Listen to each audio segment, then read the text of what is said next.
Hi, I'm Sarah. I'm the CEO of Dynamic Boards, and we advertise net, chair, and trustee roles from across the UK. Today, I've got two of the board members from the Serco People Fund with me, Stephen and Louise. They're with us to bring to life the opportunity to join their board as a trustee. Many of you will know Serco as a British multinational outsourcing company employing 50,000 people. But Stephen, can you give us a sense to kick us off with what is the Serco People Fund? What does it do? Why does it exist? Thanks very much for the opportunity, Sarah. So I'm Stephen Grassby. I'm the chair of the Serco People Fund and one of the founding members, actually. So I have lived through the Serco People Fund since 2021, and we're an independent charity. And our role is to support Serco and retired Serco colleagues at times of extraordinary hardship. So that could be going through a severe medical illness, either the individual or one of their family members, and they just need some support during that really tough time. Or it could be that a child has got an amazing learning opportunity that the family wouldn't otherwise be able to support and fund. And that is where we would step in and hopefully be able to create an amazing memory, an amazing experience, and set them up with something for life. Kind of what sort of scale are we talking about in the help that you're providing to these employees and ex-employees? It's a great question. So since 2021, when we initiated the charity and Serco made a £4 million donation to the fund, we've already given away around about £1.5 million in grants. On an annual basis, we receive about 2,000 applications. And as I said earlier, this is current Serco colleagues, retired Serco colleagues, and it's also their immediate family. So it could be a husband, wife, a child. And in many cases, we'll also support with slightly more extended families. So a parent, an uncle, an auntie, depending on what the circumstances are.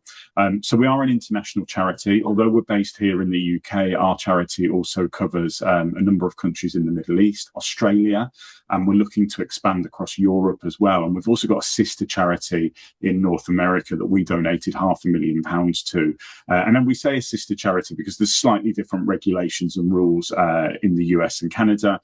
So actually a British charity has slightly different charitable objectives and incorporation status. That's brilliant, Stephen. And Louise, can you give us a sense of the kind of situations that would lead someone to apply for a grant? It can be a range of reasons, such as sort of illness or needing medical treatment, sort of really tough situations like domestic violence or other types of family crisis. It could be that, a sort of a crisis, something's gone wrong in the home, and which is, sort of really exceptional and really difficult to deal with and cope with, and people might come for help with things like that. So it can be a real wide variety of reasons. I would say the common thing that sort of connects them all is just extreme difficulty and challenge. And it's really great that the fund exists to help people when they need it the most. Okay, so Stephen, can you give me a sense? What's your day job alongside this, and kind of who are the other trustees on the board? Yeah, no problem at all. So my day job, I'm the Chief of Staff and Corporate Affairs for Serco. So by day and chair of the charity by night. And in my day job, I'm responsible for Serco's global strategy. I look after government affairs, external communications, and work really closely with our Chief Executive on how we position and grow and deliver the organisation. And we've got a really wide range of trustees. You're meeting Louise today. Louise is the we'll say a little more in a moment, but is the marketing director at Serco. And we really wanted Louise to become a trustee so she could bring her workplace and professional experience into promoting and selling the charity, making sure that every Serco colleague and former Serco colleague understands what it is we do and how they become a part. And we've also got Sarah, who has got a significant financial well-being and pensions background. We've got Mark, who is the company treasurer at Serco, so really deep financial expertise. We've got Tom. Tom is one of our operations managers responsible for 1,000 employees up in the northwest of England. So he's got a really good understanding of what colleagues at all levels of the organisation are going through in their day jobs. So we like to think that gives us a really good broad range of experience, and one of the reasons we want to bring a new independent trustee on board is to ensure that we've got appropriate balance. We've got somebody that's objective, somebody that's providing good challenge and constructive feedback to us right throughout, and is central to the trustees. And I hope I haven't missed a trustee, Louise. You'll have to remind me if I have. No, I think you did well there. I think we've got them all. Good, So you've got a board made up of trustees that are working at Serco presently, and then one independent trustee. And I know that independent trustee is stepping down, and that's why there's a vacancy exists. So someone bringing in that sort of challenge and objectivity and fresh thinking. But that's really helpful, Stephen. You painted a good picture of the board there. So Louise, I know you only joined the board a few months ago. You're definitely the newest trustee there. What made you want to get involved, and what surprised you most when you joined the board? Without sounding really cliched and corny, that opportunity to make a real and meaningful difference to people's lives directly was what really appealed to me. I was delighted when Stephen approached me and asked me to join the board, because it's not often that you have the opportunity to make a really positive and direct intervention in people's lives. I am every week just sort of humbled, really. I think when faced with the sheer sort of number of challenges that so many people, so many of our colleagues out there have got, you just can't ever sort of fail to be moved by that. And every single week, and I've been doing it for a few months now, it's always the same. Just good people who, through no fault of their own, are really sort of struggling, and that every week, that absolutely really does sort of move me and make me think. Sounds like an incredible role to be able to be supporting people in their hour of need. And then I guess there also is a tough side in that you're making decisions on who to support. I know the board meets every Thursday to review any applications that came in that week. And Louise, could you give us a sense of what does that morning look like, that review meeting? Yeah. Well, look, it's a confidential, really carefully managed process, obviously. We are incredibly well supported by a brilliant admin team who, Gemma and the team are absolutely amazing. They, get the applications in, they'll reach out to applicants, pull it all together into a pack for us with all of the supporting evidence and so on, so that the trustees can review it in advance and arrive at the meeting with a good sense and ready for the discussion. And then, it is a collective discussion when we get together for those Thursday morning meetings. We don't always agree, but, real care is taken to consider each other's views and to reach consensus.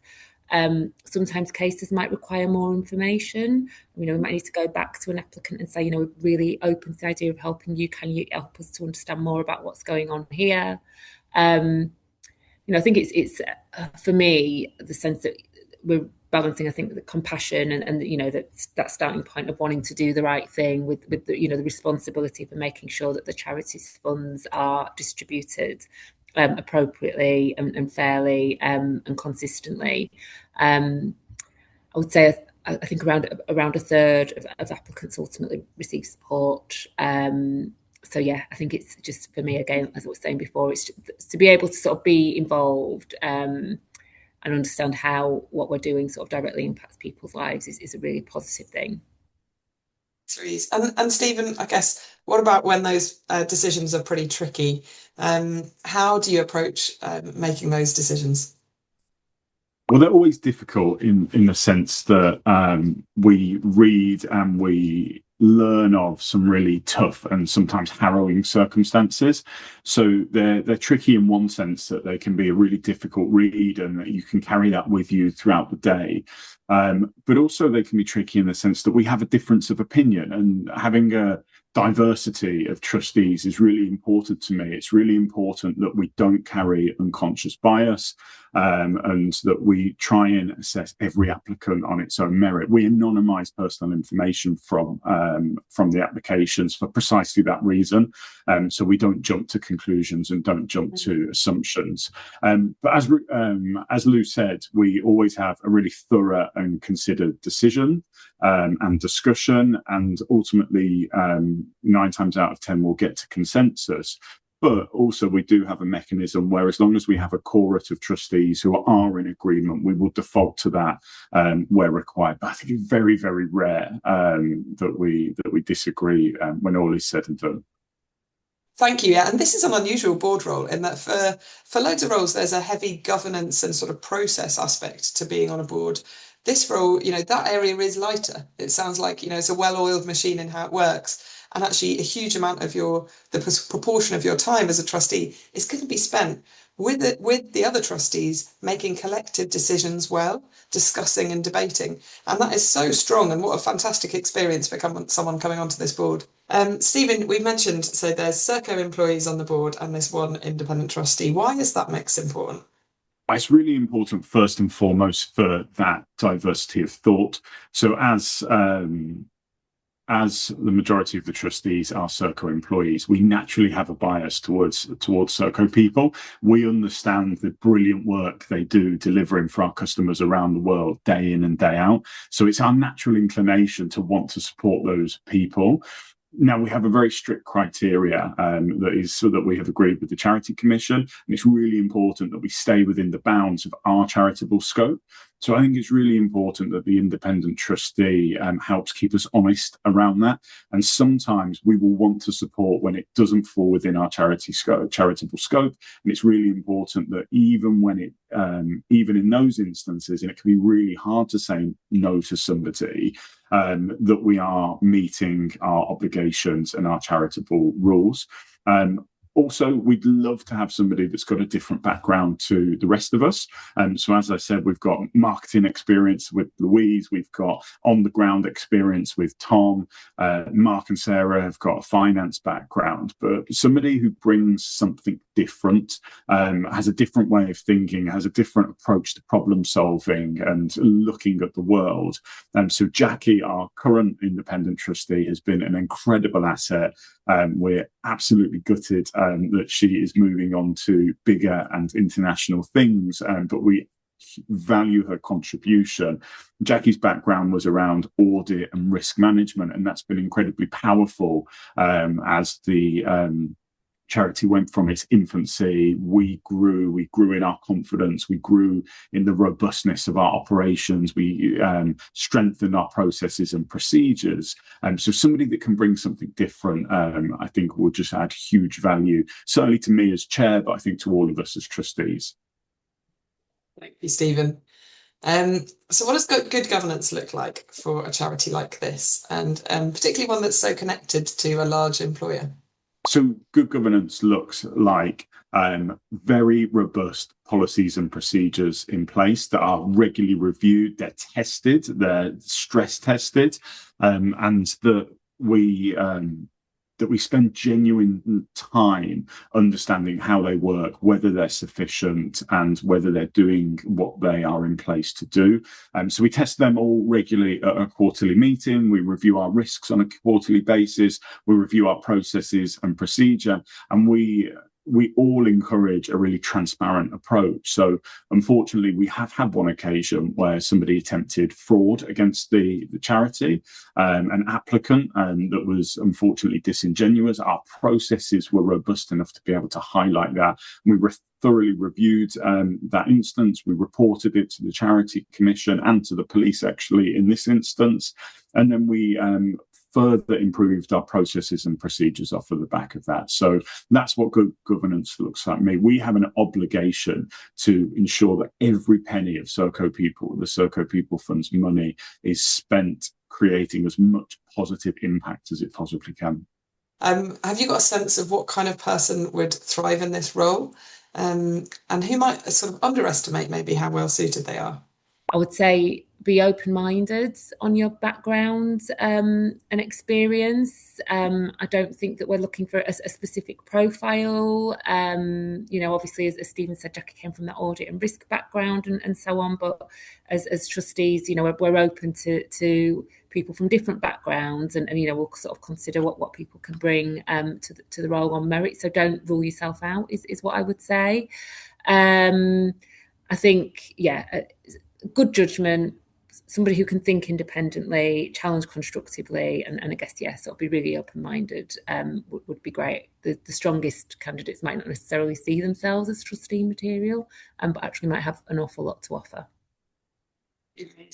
And Louise, just touching on the practicalities of how this works. So every Thursday morning, the trustees meet to review the grants. You've obviously all got other jobs as well.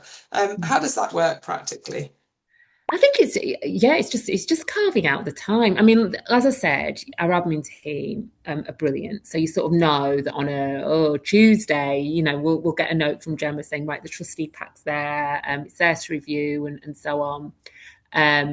And it's just making sure then that, you know, you can carve out that time between when that lands and the Thursday morning to have a look through and familiarise yourself with the pack. But, you know, there is flexibility in that as well.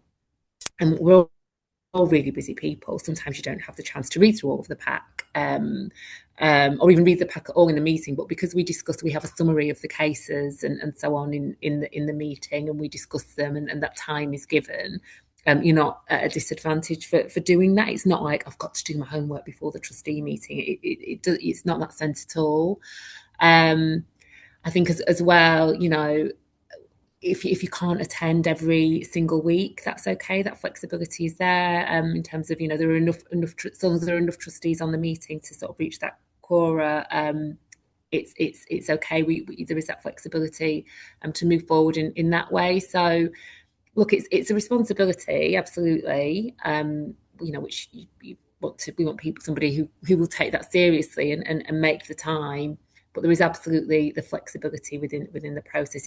I like of all of my other trustee members, I'm really busy in my day job, got a family and all the rest of it, you know, but it doesn't feel like a labour. And I think ultimately that comes down to the motivation for doing it. And Stephen, what would a successful next 3 years look like for the fund?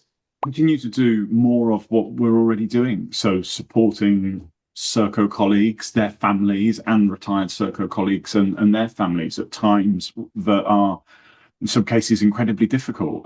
So if we can continue to do that, raise our profile, hopefully expand our reach into Europe and grow the funds that we've got available, that would look like an incredibly successful 3 years. And Louise, what would you say to someone who's unsure about applying? Don't rule yourself out. You know, we absolutely value different perspectives. We're really collaborative. It's about the contribution that you can make and your sort of willingness to get involved. And look, it's just a really great opportunity to make a difference, as I've mentioned. So it's incredibly rewarding. So yeah, be open-minded to it and yeah, have a go. Thank you, Stephen and Louise. You've given us a fantastic sense of what the Serco People Fund does and the amazing impact that you make.